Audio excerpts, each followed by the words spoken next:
नमस्कार.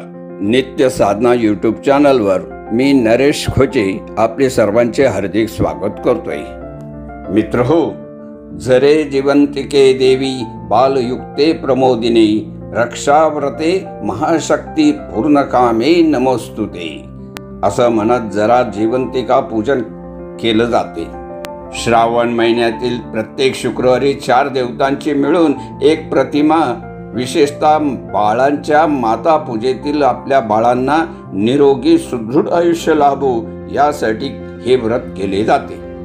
मात्र जरा जिवंतिका पूजनाचं महत्त्व काय आहे तेच आपण आजच्या व्हिडिओत समजून घेणार आहोत. मित्रहो, जिवतीला दिव्याच्या रूपात पाहिलं गेलं आहे. साधारणपणे फक्त जिवतीचं पूजन हे आषाढ अमावस्येच्या दिवशी केलं जातं.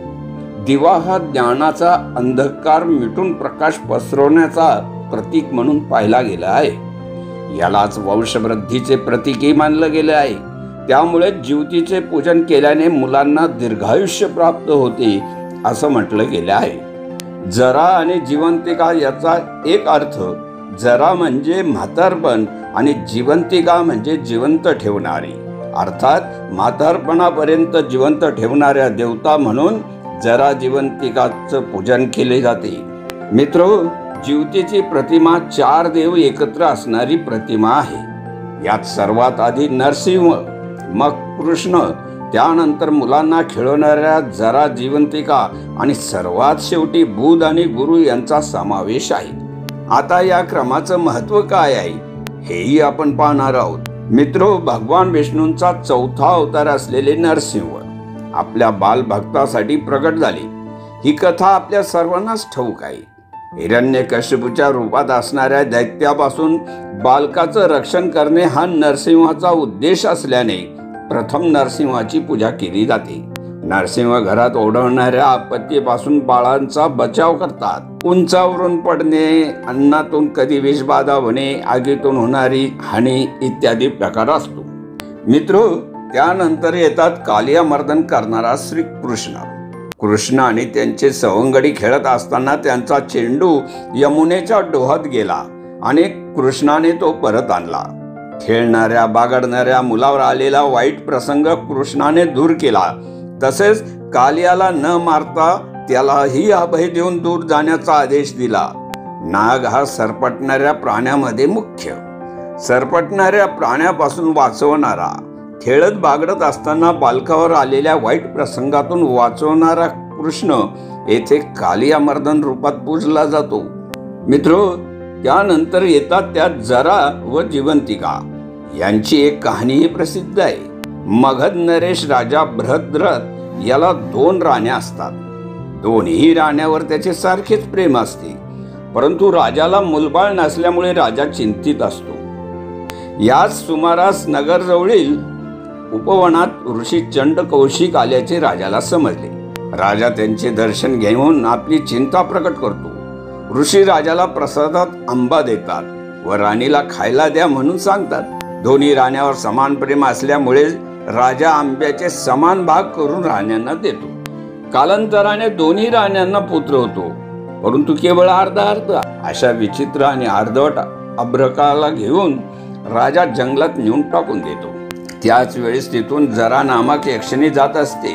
ती दोन्ही अर्भक तुकड्यांना हातात घेते आणि आपल्या अवयव सांधण्याच्या कलेने दोन्ही शकल सांधते.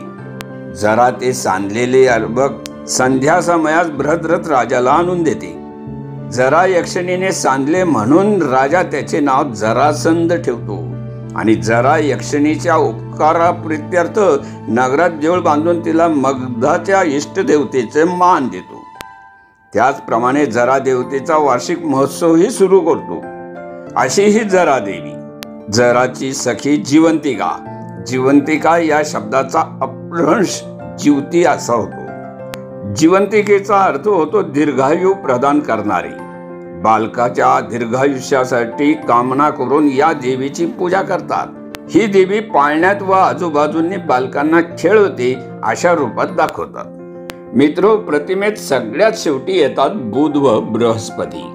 बुध हत्तीवर बसलेला आणि हातात अंकुश असलेला पाहायला मिळतो, तर गुरु वाघावर बसलेला आणि हातात चाबूक घेतलेला पाहायला मिळतो. बुध हा ग्रहांचा राजकुमार आहे. बुध बालकला, अलौकिक बुद्धिमत्ता, आकर्षक व्यक्तिमत्व हे गुण प्रदान करतात. तर गुरु बालकाला शैक्षणिक प्रगती, आध्यात्मिक उन्नती, विवेक बुद्धी हे गुण प्रदान करतात. अशात बालकापासून मोठी व्यक्ती बनताना मनात उन्मत्ता आली तर अंकुश घालून बुधाने दूर करावी आणि अहंकार जागृत झाला तर तो गुरुने आपल्या चाबकाच्या फटक्याने दूर करावा, अशी इच्छा त्या बालकांच्या माता व्यक्त करतात. आपलं मूल हे सर्व गुण संपन्न होत असताना त्याला गर्वाची बाधा होऊ नये यासाठी बुध आणि गुरूंना पूजलं जातं. मित्रो, या 4 देवतांना अशा क्रमाने पूजलं जातं.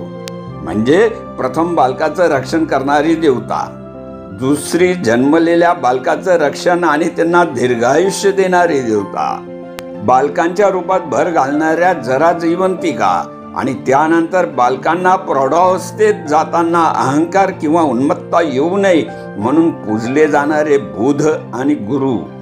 एका आईशिवाय आपल्या मुलांना चांगल्या प्रकारे कोण ओळखू शकतं? त्यामुळेच आपल्या मुलाने प्रौढावस्थेपर्यंत नम्र राहावे, त्यावर कोणतेही संकट येऊ नये यासाठी माता हे पूजन श्रावणाच्या प्रत्येक शुक्रवारी करतात. या दिवशी जराजीवंतिका पूजन करून दिवसभर त्या उपवासही करतात. तर मित्र, ही होती मुलांच्या दीर्घायुष्यासाठी केलं जाणारं जराजीवंतिकाचे पूजनाचं काय महत्त्व आहे याविषयीची विशेष माहिती. अशाच ज्ञानवर्धक, उद्बोधक आणि आध्यात्मिक विषयावरील नवनवीन माहितीसाठी आजच आमच्या नित्य साधना यूट्यूब चॅनलला सबस्क्राईब करा. आजच्या व्हिडिओतील माहिती आवडली असेल तर त्यास लाईक आणि शेअर सुद्धा करा.